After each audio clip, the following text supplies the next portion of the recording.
Hi friends, स्वागत है आप सभी का आपके चैनल एग्जाम सेंटर देवघर में। तो आज के नए वीडियो में देखने वाले हैं वनस्पति विज्ञान की प्रमुख शाखाएं एवं जंतु विज्ञान के प्रमुख शाखाएं।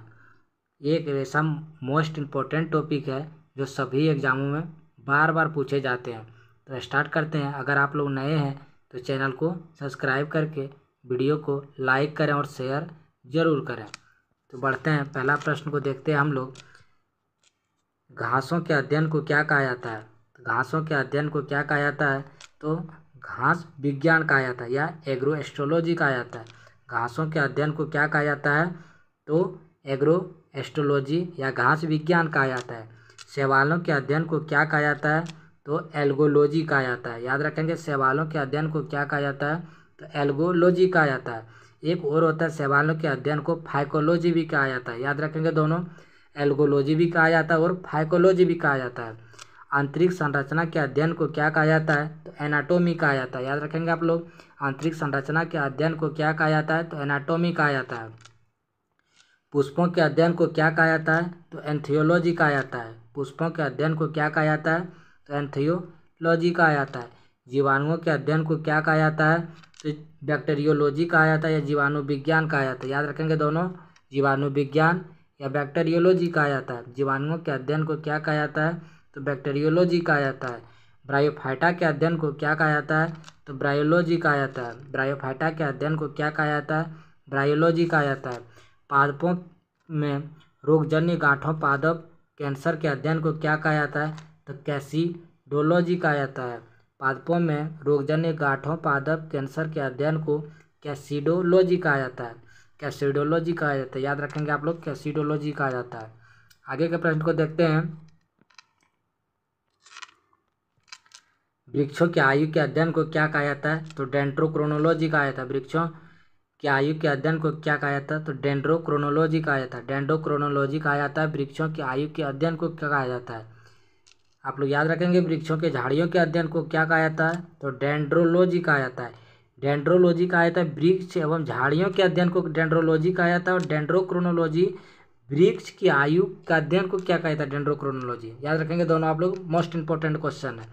इकोलॉजी, तो पौधे का वातावरण से संबंधित अध्ययन को क्या कहा जाता है? तो इकोलॉजी कहा जाता है। इकोलॉजी किसे कहा जाता है? तो पौधे वातावरण से संबंधित अध्ययन को इकोलॉजी कहा जाता है। याद रखेंगे। देखते हैं, इकोनॉमिक बॉटनी, तो आर्थिक महत्व में पौधे का अध्ययन को क्या कहा जाता है? इकोबॉटनी कहा जाता है। आर्थिक महत्व के पौधे का अध्ययन को क्या कहा जाता है? तो इकोबॉटनी कहा जाता है।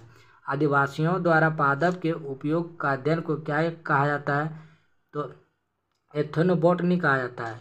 आदिवासियों द्वारा पादपों के उपयोग का अध्ययन को एथनोबॉटनी कहा जाता है।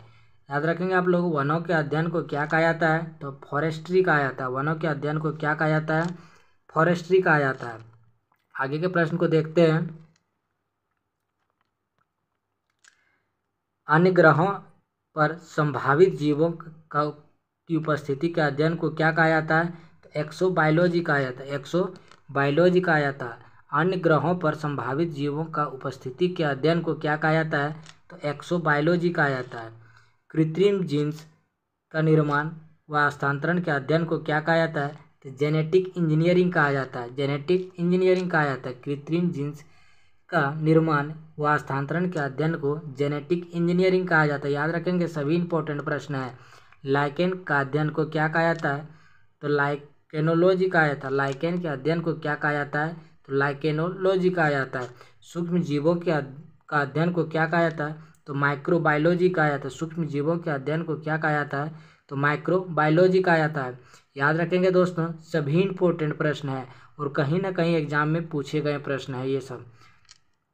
याद रखेंगे। आगे के प्रश्न को देखेंगे।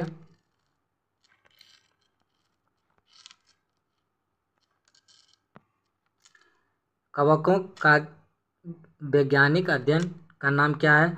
तो माइकोलॉजी है।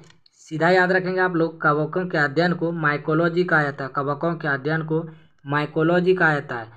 माइकोप्लाज्मा का वैज्ञानिक अध्ययन क्या है? तो माइकोप्लाज्मोलॉजी है। माइकोप्लाज्मा के अध्ययन को क्या कहा जाता है? तो माइकोप्लाज्मोलॉजी है। याद रखेंगे, नेमिटोड्स का पादप के साथ संबंध का अध्ययन को क्या कहा जाता है? तो नेमेटोलॉजी कहा जाता है। नेमेटोड्स का पादप के साथ संबंधों का अध्ययन को क्या कहा जाता है? तो नेमेटोलॉजी कहा जाता है। पादपों एवं जीवाश्मों पादप जीवाश्म का अध्ययन को पैलियोबोटनी कहा जाता है। पादप जीवाश्म का अध्ययन को पैलियोबोटनी कहा जाता है। याद रखेंगे, पादप जीवाश्म के अध्ययन को पैलियोबोटनी कहा जाता है। परागकणों के अध्ययन को क्या कहा जाता है? तो पैलियोनोलॉजी कहा जाता है। पैलियोनोबोटनी याद रखेंगे पादप जीवाश्म का अध्ययन है, और पैलिनोलॉजी याद रखेंगे परागकणों का अध्ययन है, पैलिनोलॉजी है। याद रखेंगे आप लोग। आगे के प्रश्न को देखते हैं। पादपों का रोग का उपचार के अध्ययन को पैथोलॉजी कहा जाता है। पादप का रोग का उपचार के अध्ययन को क्या कहा जाता है? तो पैथोलॉजी कहा जाता है। याद रखेंगे आप लोग, पैथोलॉजी कहा जाता है। आगे के प्रश्न को देखते हैं। पोषक तथा परजीवी के साथ संबंध का अध्ययन को क्या कहा जाता है? तो पैरासिटोलॉजी कहा जाता है। पोषक तथा परजीवी के साथ संबंधों के अध्ययन को क्या कहा जाता है? तो पैरासिटोलॉजी कहा जाता है। औषधीय पादपों के अध्ययन को क्या कहा जाता है? तो मॉर्फोलॉजी कहा जाता है।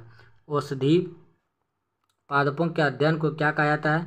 तो मॉर्फोलॉजी कहा जाता है। विभिन्न पादपों के जीव क्रियाओं का अध्ययन को क्या कहा जाता है? तो फिजियोलॉजी कहा जाता है। विभिन्न पादपों की जैविक क्रियाओं का अध्ययन को फिजियोलॉजी कहा जाता है। याद रखेंगे, फिजियोलॉजी कहा जाता है। टेरिडोफाइटा के अध्ययन को क्या कहा जाता है? तो टेरिडोलॉजी कहा जाता है। टेरिडोफाइटा के अध्ययन को क्या कहा जाता है? टेरिडोलॉजी कहा जाता है। आगे प्रश्न को देखते हैं।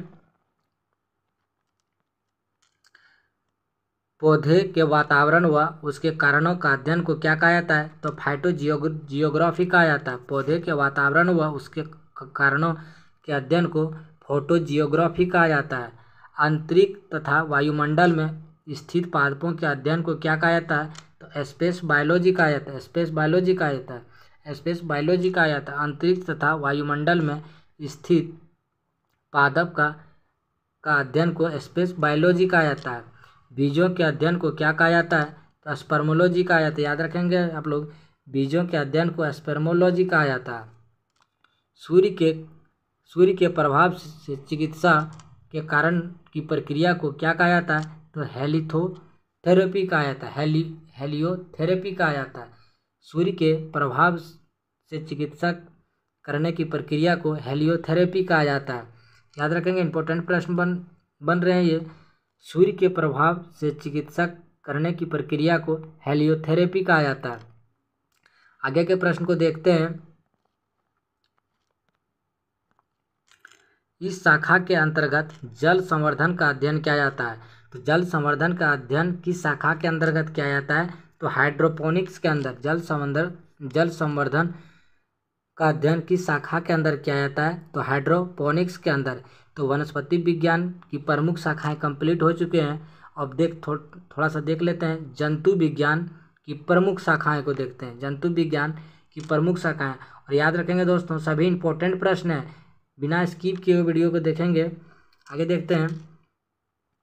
पहला प्रश्न है,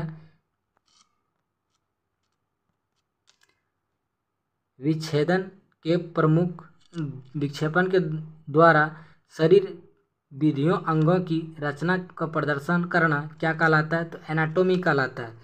विच्छेदन के द्वारा शरीर एवं विविध अंगों की रचना का प्रदर्शन करना एनाटॉमी कहलाता है। मानव जाति के सांस्कृतिक विकास का अध्ययन को क्या कहा जाता है? तो एंथ्रोपोलॉजी कहा जाता है। मानव जाति के सांस्कृतिक विकास के अध्ययन को एंथ्रोपोलॉजी कहा जाता है। जैविक एवं अजैविक वातावरण से संबंधित विविध संबंधों का अध्ययन को क्या कहा जाता है? तो इकोलॉजी कहा जाता है। इकोलॉजी कहा जाता है। जैविक एवं अजैविक वातावरण से जीवों के विविध संबंधों के अध्ययन को इकोलॉजी कहा जाता है। अंतःस्रावी तंत्रों का अध्ययन को क्या कहा जाता है? एंडोक्रोनोलॉजी कहा जाता है। अंतःस्रावी तंत्रों के अध्ययन को क्या कहा जाता है? तो एंडोक्रोनोलॉजी कहा जाता है। आगे के प्रश्न को देखेंगे। भ्रूणी संवर्धन का अध्ययन को क्या कहा जाता है? तो एम्ब्रियोलॉजी कहा जाता है। भ्रूणी संवर्धन के अध्ययन को एम्ब्रियोलॉजी कहा जाता है। याद रखेंगे, उत्प्रेरक के अध्ययन को क्या कहा जाता है? एंजाइमोलॉजी कहा जाता है। उत्प्रेरक के अध्ययन को एंजाइमोलॉजी कहा जाता है। कीट पतंगों के अध्ययन को एंटोमोलॉजी कहा जाता है। कीट पतंगों के अध्ययन को क्या कहा जाता है? तो एंटोमोलॉजी कहा जाता है। जीवों के आनुवांशिक लक्षण एवं इनकी वंशागति का अध्ययन को क्या कहा जाता है? तो जेनेटिक्स कहा जाता है। जीवों के आनुवांशिक लक्षण एवं उनकी वंशागति के अध्ययन को जेनेटिक्स कहा जाता है। याद रखेंगे। आगे के प्रश्न को देखते हैं। रुधिर एवं रुधिर से संबंधित रोगों के अध्ययन को क्या कहा जाता है? तो हीमेटोलॉजी कहा जाता है। इसे याद रखेंगे। डायरेक्ट रुधिर के अध्ययन को हेमेटोलॉजी कहा जाता है या रक्त के अध्ययन को हेमेटोलॉजी कहा जाता है। उभयचरों एवं सरीसृपों के अध्ययन को क्या कहा जाता है? तो हर्पेटोलॉजी कहा जाता है। उभयचरों एवं सरीसृपों के अध्ययन को क्या कहा जाता है? हर्पेटोलॉजी कहा जाता है। स्तनधारियों के अध्ययन को क्या कहा जाता है? तो मेमेलोलॉजी कहा जाता है। मेमेलॉजी कहा जाता है। याद रखेंगे आप लोग। स्तनधारियों के अध्ययन को मेमेलॉजी कहा जाता है। अति सूक्ष्म जीवों के अध्ययन को क्या कहा जाता है? तो माइक्रोबायोलॉजी कहा जाता है। अति सूक्ष्म जीवों के अध्ययन को क्या कहा जाता है? तो माइक्रोबायोलॉजी कहा जाता है। तंत्रिका तंत्र के अध्ययन को क्या कहा जाता है? तो न्यूरोलॉजी कहा जाता है। तंत्रिका तंत्र के अध्ययन को क्या कहा जाता है?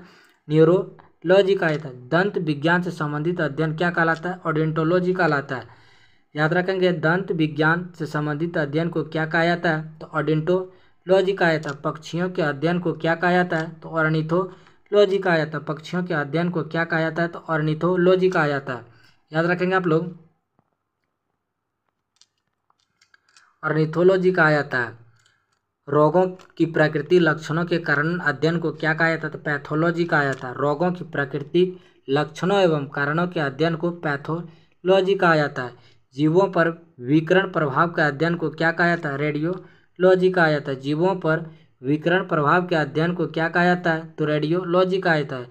जीव जातियों नामांकन एवं वर्गीकरण का अध्ययन क्या कहा जाता है? तो टैक्सोनॉमी कहा जाता है। जीव जातियों नामांकन एवं वर्गीकरण के अध्ययन को क्या कहा जाता है? तो टैक्सोनॉमी कहा जाता है। ये टॉपिक का लास्ट प्रश्न है। वो प्रश्न को देख लेते हैं। कौन सा प्रश्न है? ये प्रश्न है, आयु में वृद्धि के साथ साथ जीवों में होने वाली परिवर्तन के अध्ययन को क्या कहा जाता है? तो जेरोंटोलॉजी कहा जाता है या जरा विज्ञान कहा जाता है। इसे याद रखेंगे। सीधा प्रश्न है कि बुढ़ापे के अध्ययन को जेरोंटोलॉजी या जरा विज्ञान कहा जाता है। याद रखेंगे। और कैसा वीडियो रहा? वीडियो को लाइक करें, शेयर करें और सब्सक्राइब करें। Thank you. मिलते हैं फिर अगले वीडियो में।